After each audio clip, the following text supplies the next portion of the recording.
Bobby Briggs is an explosion. I'm gonna turn it upside down! A hurricane of anger spinning out of control, ready to tear down the idyllic town of Twin Peaks. Dead! You're dead, man!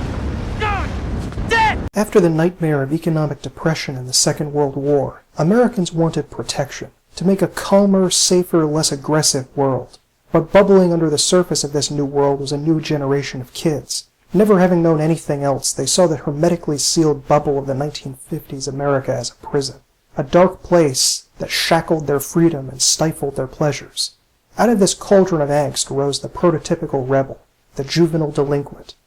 Teenagers aren't all delinquents. Only a few are involved in these criminal acts that we're all concerned about. You know how serious the juvenile delinquency problem has become. We have to take some action to prevent this sort of thing from happening again. The delinquency scare of the 1950s has been echoing here and there in the media for over half a century now.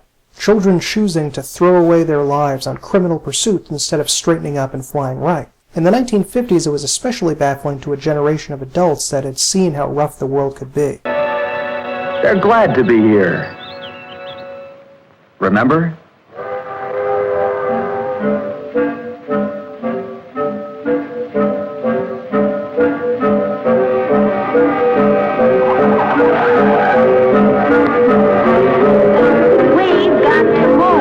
And never understood how kids that were given everything in the beautiful calmness of suburbia could turn against it all and try to burn it all down. Enter Bobby Briggs, played by Dana Ashbrook. A young kid with everything going for him. A good family, middle-class home, beautiful girlfriend or two, captain of the football team, and maniac criminal ready to destroy everything around him. He gets into fights, deals drugs, involves himself with criminal schemes, and acts combative and nasty every chance he gets. Bobby was boyfriend to Laura Palmer, the murdered homecoming queen the town of Twin Peaks pivots around. In the pilot, Bobby is briefly a suspect, but Agent Cooper's cool logic dismisses him as too in love with her to have killed Laura. Bobby's relationship with Laura Palmer was complex and poisonous for both of them. They met in early adolescence not long after Killer Bob began molesting Laura. Their first sexual encounter, where Bobby lost his virginity to the far more mature Laura, was horrible for Bobby, creating long-lasting emotional consequences. Bobby, what happened the first time that you and Laura made love? Did you cry? And then what did Laura do? Did she laugh at you? Despite this trouble, they stayed together for many years afterward. Bobby loved Laura as many in the town did, but he had cruel, combative interactions with her.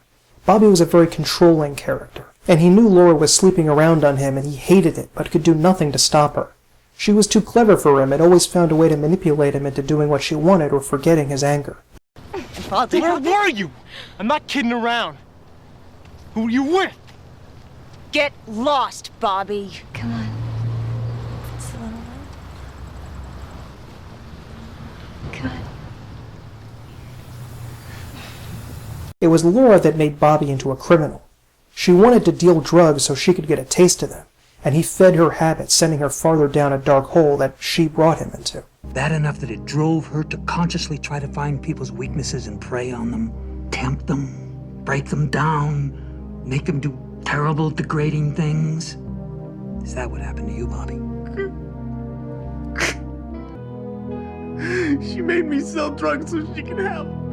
It was Laura that led Bobby into committing the darkest action of his life when he killed a man during a drug deal. We don't really get to see much about all of this, and it's mentioned only in the prequel movie, not on the show, and unmentioned completely in Season 3. But we have to imagine that this was a terrible, traumatizing moment for Bobby. Something that hung over his head, possibly for years, as something that could totally destroy his life, and something that really dragged him down into evil. We're left to speculate on how he felt about it, but it must have been a nightmare for him. And especially horrible that, like during their sexual encounter, Laura just laughed at his pain, just mocked him and didn't care. It's a really horrifying, sad little scene of her laughing endlessly while he's terrified that he could be going to jail and just murdered someone, just took a human life. And it really epitomizes their strange, combative, abusive relationship. What?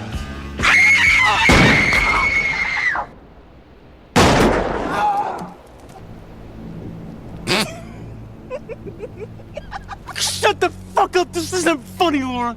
This is not fucking funny. You'll help me bury him. Laura dragged him down to try and poison and corrupt him, and Bobby hated it. It was only after Laura's death that his rage and anger and hate began to vanish. Yet he still loved her, still cared about her, still needed her. Maybe it was more of his controlling nature that made him feel compelled to demand her to do what he wanted. His time with Laura was a tragedy for both of them, but it created his character and fueled much of his action in the first season of the show, which can be seen as a terrible emotional response to losing someone so important in his life. He didn't quite know how to feel about Laura when she was alive. Did he love her or hate her, or maybe a bit of both? And he still didn't know how to feel about her after she died. One of Bobby Briggs' greatest moments, and one of the greatest moments on the entire show, is his funeral speech, where the entire town of the suburban fairyland of Twin Peaks is gathered around Laura's body to commiserate and to talk about her death and to lay her to rest.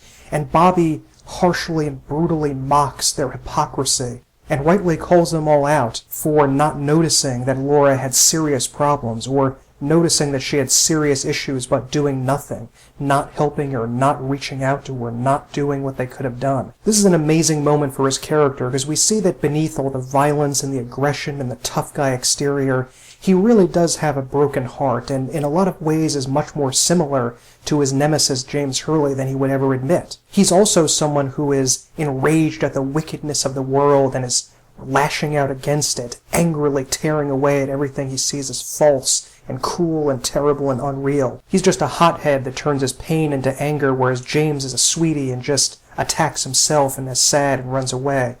Bobby is willing to confront the town and really teach them a lesson about how terrible they've been and how they all contributed to Laura's death by looking the other way and allowing this to happen to her. It's a big psychological justification for his juvenile delinquency, his anger, his cruelty, his lack of caring about the world. Why does he want to be a part of this world if it's so corrupt and hypocritical? He just destroys the entire town, and with it an entire generation of post-war suburbia. It's an absolutely amazing speech. You damn hypocrites make me sick! Everybody knew she was in trouble. But we didn't do anything. You want to know who killed Laura? You did! We all did. The sheriff's department keeps an eye on Bobby, rightly suspecting that he's up to no good dealing drugs to his fellow high school students, something that he was compelled to do while Laura was alive, and caused him a hell of a lot of trouble after her death. He owes a massive debt to local drug dealer Leo Johnson, and he has to find a way to escape death and sell some drugs in order to make the money he owes him. It's a terrifying situation, and he's trapped inside of it. As the first season ramps up, Bobby also gets involved in multiple plot threads, including terrorizing James Hurley, the man who was sleeping with Laura behind his back, eventually culminating in Bobby planting cocaine inside of Hurley's motorcycle to frame him for drug running. But during the first season, Bobby is presented as a mixture of antagonist and protagonist, just like in real life we're all the heroes of our own story, and maybe villains to others. To people like Agent Cooper or James Hurley, Bobby is a nasty piece of work who has to be monitored or feared. But the show deftly presents Bobby as the good guy in his struggle against the vicious Leo. In that version of Bobby, he's a messed up kid with all kinds of problems trying to fight back against someone brutalizing the girl he loves. That girl is Shelley Johnson, an essential part of Bobby's life and wife to Leo Johnson and waitress at the Double R Diner. Even before Laura's death, Bobby was seeing Shelley on the side. It's clear from the pilot that even with all of his mixed up feelings for Laura, Bobby's heart lies with Shelley. Bobby's relationship with Shelley Johnson is one of the best in the series and one of my favorites I've ever seen on TV, or in any movie even. They have a fiery, youthful passion and can hardly keep their hands off each other. Their exchanges are often some of the sexiest on the series. I bought this. You know how to use it? I thought you could teach me. Teach me, Bobby. Even during the long lulls of boredom the show had in the second season, seeing them two together always made me smile. Bobby discovers that his girlfriend is being abused by her husband, local thug Leo Johnson, who's also out to get Bobby, making him a double enemy to him. This is a crucial moment for Bobby because he's enraged to find Shelley battered and sets out to get rid of her abuser while risking his own life. This is a little bit more than Bobby's frequently manifested controlling behavior. He's willing to put his own life at risk in order to save this woman. He really cares about her. Bobby plays a dangerous game of sneaking around behind Leo's back. Eventually, Leo does find out what's been going on and sets out to murder both of them, only to be thwarted by the actions of others. Kelly!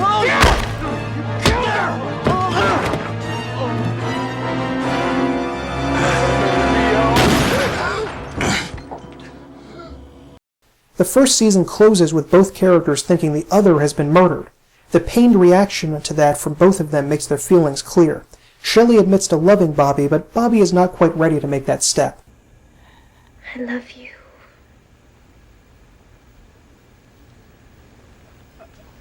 I guess I love you too. Though he's not ready for crossing that bridge, his overwhelming emotional response to Shelley being harmed and the terror he feels when he thinks she might be dead are clearer expressions of his feelings than any words could be. The first half of the second season follows Shelley and Bobby in a much less intriguing and dark storyline than the Leo-Shelley-Bobby triangle. Well, it's actually still a triangle between those three characters, but with a major change. The brutal Leo is not dead, but brain damaged, and soon to be out of both of their lives, if not for Bobby's interference. He convinces Shelley of the potential financial windfall that could come from exploiting Leo's condition. Leo gets his disability as long as he stays out of prison. It's a lot of money, Shelley, over $5,000 a month. But you only get it if he stays at home. I don't care about the money. I don't want Leo home. Bobby is a real asshole during these sequences, brushing off Shelley's complaints and questions contemptuously. He's an old-fashioned kind of guy, and just like with Laura, wants to be in charge of her life in some way. Maybe Shelley just gave into this because it's how she remembered acting in her former relationship. The plan to squeeze money from Leo's comatose carcass goes belly up pretty soon when it's clear the money received from insurance is barely enough to cover expenses, and requires Shelley to be left as Leo's primary caretaker, a miserable job she hates. This is a sad ebb in their relationship when Shelley quits her waitress job and becomes imprisoned at home during the disgusting care for her former abuser. Bobby callously abandons her during this time to pursue other interests, leaving Shelley forlorn and angry. But towards the end of Season 2, all is not lost because Gordon Cole comes to the rescue. In one of the sweetest and funniest sequences in Twin Peaks, the semi-deaf FBI Regional Bureau Chief muscles in Bobby's territory and sweet-talks the young hoodlum's girlfriend, even kissing her in front of him. Hey! What the hell's going on? You are witnessing a front three-quarter view of two adults sharing a tender moment. Acts like he's never seen a kiss before. This shakes Bobby out of his stupor and makes him realize what a jerk he's been to Shelley. Even after that point, Bobby can still act like a caveman and order his girl around, like forcing her to get involved in the Miss Twin Peaks pageant, but he's ready to get on the right path with her, jerk though he may be sometimes. I know that I have not been paying the right kind of attention to you lately. When I saw you kissing that guy, something snapped. It was like my brain rolled over, and I could see all of the stuff that was special to me. I love you, Shelley. By series end, Bobby is certain of his love for the beautiful young waitress and is determined to make her his wife. Something that does, of course, occur, as we know from the third season. We can hope that they had many years together, and they did eventually produce a child named Rebecca Briggs. Unfortunately, there's still a big problem with his love life. Nothing as big as before, but sadly it seems that his success with women seesaws with his criminal attitude. The more he was a bad boy tough guy on the wrong side of the law, Bobby was in love with Laura and had an amazing relationship with Shelley. But now that he's law-abiding, his gal has left him for a drug-dealing, gun-toting criminal. Shelley and her daughter Rebecca are women powerfully attracted to bad boy tough guys. So Bobby's spiritual awakening comes with a huge consequence to his personal life. He also has to see his daughter Rebecca also in love with an abusive man, and someone just like Leo who beats and hurts her brutally, and may have even killed her in the third season. It's a really tragic situation for Bobby. C'est la vie, I suppose. Poor guy. Bobby's father is Major Garland Briggs, the paladin-like champion of good who ends up helping Agent Cooper. We know from the third season that Garland and Bobby had a good relationship when Bobby was a child. They would go to a secluded place deep in Ghostwood Forest and play together in a place Bobby named Jack Rabbit's Palace. The innocent sweetness of the two playing and laughing are a distant memory as the series begins. Bobby and his father fight like cats and dogs, even causing the usually calm and meditative Major to slap his own son at one point. Here. Now, I am a tolerant man, but my patience has its limits. Bobby's rebellious inferno of anger beats against his father's stolid frame again and again, needlessly being a jackass around him, smoking when he knows his father hates it, sneering when his father just tries to be nice. But after processing Laura's death, accepting his love for Shelley, moving away from the criminal world and being free of Leo, Bobby is ready to deal with his baggage. I've remarked before that on TV shows, characters typically stay the same. They behave in much the same way in Season 1 that they do in Season 10. It was even rarer back in those days for characters to ever change, to be totally different. That makes the following sequence even more remarkable. In one of the best moments on TV, Bobby has a sit-down with his father, a man he's fought with over and over again on the show. Major Briggs tells his son of a beautiful dream he's had about him. In my vision, I was on the veranda of a vast estate, a palazzo of some fantastic proportion. My son was standing there. He was happy and carefree, clearly living a life of deep harmony and joy. Tremendous feeling of optimism and confidence in you and your future.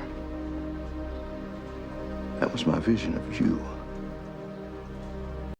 I absolutely love this moment. Both of them get to surrender their anger for one another and move on as adults, mutually respecting each other's decisions. It was this more than anything that made Bobby into a good person, caused him to abandon his volcanic anger, and start on the path to being a good guy. Bobby is free from the lingering emotional cancer corrupting and destroying his ability to be good. Was this dream a message of beauty from the White Lodge that the Major was able to pass on, or some sort of prescience about the future that he was given because of his strange connection to the forces of the world, when his own son needed to hear it most? We can't really know, but it goes down as a perfect moment on the show and a perfect shift from evil to good, one we don't see enough of. It's easy to show the opposite of corruption from good to evil, but evil to good is a much harder, much more difficult road to show, and I think it works perfectly here. Bobby isn't just a sexy, violent, or angry character, he's also one of the funniest characters on the show. It's crucial to have at least one character in a movie or TV show that doesn't take everything entirely seriously. Bobby is a snarky little asshole sometimes, and even after he turns good, Bobby is still not the most serious dude on Earth. The moments with Shelley and Bobby laughing and joking are some of my favorites on TV. The two actors had a magnificent chemistry together, and it was a joy seeing them work off each other. You'll appreciate it more difficult than it already is. Doc Hayward said you needed familiar stimulus, so we just figured, what the hell? Kazoos. That. Ice cream. Bobby! Oh, hey, Leo! Oh, jeez. Oh, man.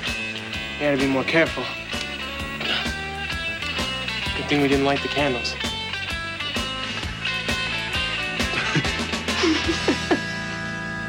Of course, like so many characters on the show, he was sidetracked for a long time in the middle of the second season. No longer drug dealing, seemingly calm from being a firebrand who wanted to harm James Hurley, Bobby wasn't left with much to do. He's even pushed away from his relationship with Shelley after leaving her to care for Leo. Casting about, the writers decided to have him start hanging around Benjamin Horne. Their interaction began interesting enough as Bobby attempted to blackmail the businessman, but that plot thread was quickly cut off. An even more intriguing plot developed as Ben tried to transform Bobby into his new Hank Jennings. Bobby as the right-hand man of the evil robber baron feels like a natural evolution of the character we meet in the first season, but that butts up against the previously mentioned transformation of Bobby into a good guy. I'm of two minds on the subject. I love that Bobby was able to change himself into a good man, however I hate that the new Bobby is left adrift from the main story. He's simply not as interesting as he once was. He was still funny and his relationship with Shelley was still great, but overall he felt like a side character instead of a main character, and his life as Ben Horne's assistant is spectacularly empty. After the first day or so, Bobby does virtually nothing important for Ben and just hangs around without a lot to do. He's even replaced as an assistant by a character played by Billy Zane, John Justice Wheeler. Audrey and Jerry were always the movers and shakers with Ben anyway. Why does Bobby still hang around? Is the threat of blackmail still on the table? It's never discussed again between the two. If the two even hold any conversation with one another, and I don't know if they did. Certainly nothing of relevance. Sadly, Bobby's inferno of energy and anger burns itself out, and his meaning on the show begins to fade with it. In the third season of Twin Peaks, we see that Bobby is living a fairly happy life. He has completely turned himself around and has presumably stayed far away from crime since childhood, and amazingly has actually become a deputy, a servant of the law. The former crook on a fast track to Nowheresville has made good and works for the law as a Twin Peaks deputy. It's weird to see his transformation like that, but maybe the corrupting influence of Laura was what led him down that dark path in the first place. Who knows? Gone is the anger, the sarcasm, the wildness. In a way, it turns out that Bobby is a lot like his nemesis James. They both feel like the same character, like they have the same origin, and their fight for one another is because they wanted the same thing, not different things. They both wanted Laura. He's just Bobby Briggs, good dude working hard to do the right thing. And that's a heartwarming thing to see in a world of darkness and evil like the Twin Peaks show often was. Overall, Bobby Briggs remains one of the best things about Twin Peaks, and I can't picture it without him there. Bobby was crazy, funny, sexy, cool, tragic, and everything in between. I loved when this character was on screen because I was guaranteed to get some fun, laughter, action, and maybe even heartbreak thrown in too. One of the premier parts of the show, and truly disappointed he was not in Season 3 more often. But I'm always going to remember the rebellious, hell-raising troublemaker from the first season, stirring up trouble, causing mayhem, and destroying everything around him. Just like the juvenile delinquent he was always meant to be. I'm not a juvenile delinquent. No, no, no.